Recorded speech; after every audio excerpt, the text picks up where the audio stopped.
कहानी राम बड़े या काम बड़े। गांव बिरसिंहपुर के सरकारी स्कूल का गेट हर सुबह ठीक 6 बजे खुलता था। उस गेट को खोलने वाला कोई और नहीं, 62 साल का पीतम सिंह काका था। दुबली पतली काया, सफेद कुर्ता, सिर पर गांधी टोपी और हाथ में एक पुरानी लाठी। 30 साल से वो इसी स्कूल का दरबान था।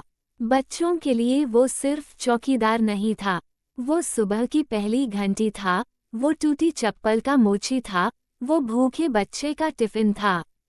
मास्टर जी कहते थे, काका अब रिटायर हो जाओ, तो पीतम सिंह हंसकर कहता, मास्टर जी, राम जी ने मुझे ये सेवा दी है, इसे आखिरी सांस तक निभाऊंगा।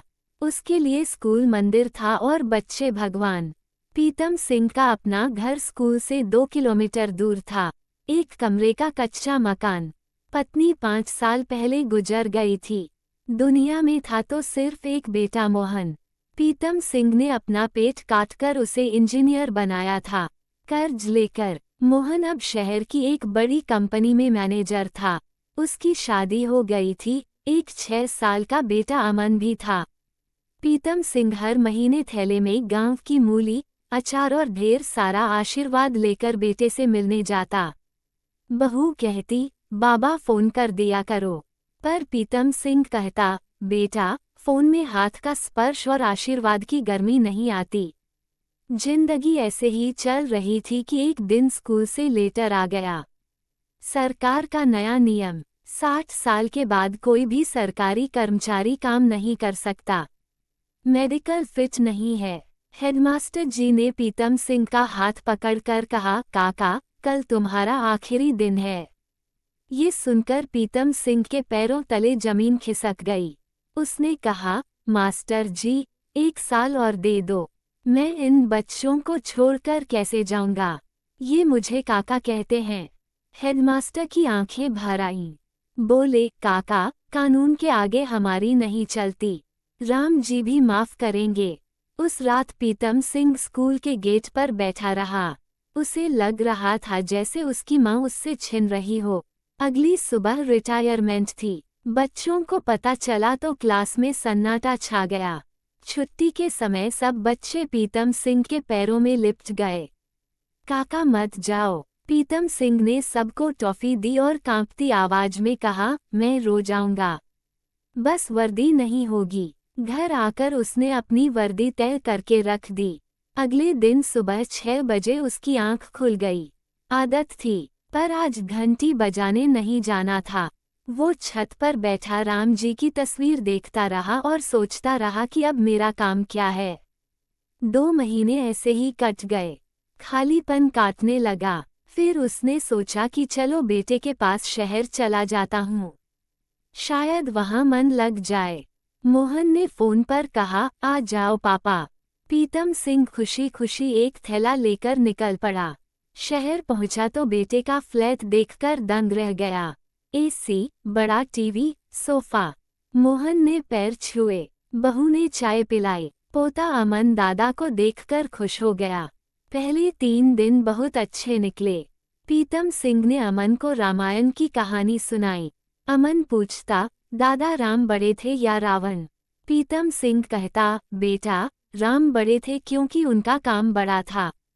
चौथे दिन से तस्वीर बदल गई। मोहन सुबह 8 बजे निकलता और रात 11 बजे आता। बहू भी बैंक में जॉब करती थी। घर में सिर्फ अमन और नौकरानी। पीतम सिंह देखता कि अमन अकेला कार्टून देखकर बोर हो जाता है। उसने अमन को गोद में लिया और कहा, चल दादा तुझे किला बनाएगा। अमन खुश हो गया, पर उसी शाम मोहन गुस्से में आया। बोला, पापा HR का फोन था, कह रहे थे घर से बच्चे के शोर की आवाज आती है, मेरी मीटिंग खराब होती है। पीतम सिंह ने कहा, बेटा मैं उसे चुप करा दूंगा। मोहन ने कहा, पापा प्लीज आप गांव वापस चले जाओ, मेरा प्रमोशन अटका है। ये सुनकर पीतम सिंह के अंदर कुछ टूट गया।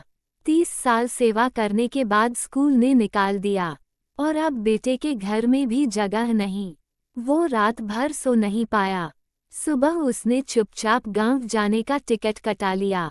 जाने से पहले उसने अमन को गले लगाया। अमन ने कहा, दादा आप मत जाओ। पीतम सिंह ने आंसू पोंछे और कहा, दादा को भी काम है बेटा। स्टेशन जाने से एक दिन पहले सुबह अमन को 104 बुखार चढ़ गया। उल्टी, दस्त, बहू ऑफिस चली गई थी। मोहन भी मीटिंग में था।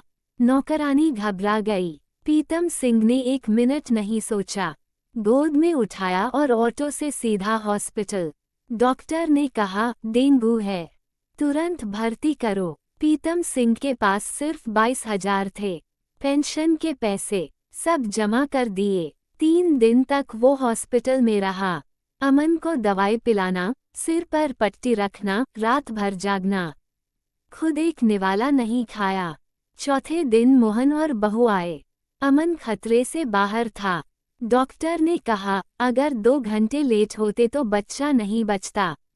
मोहन पिता के पैरों में गिर पड़ा।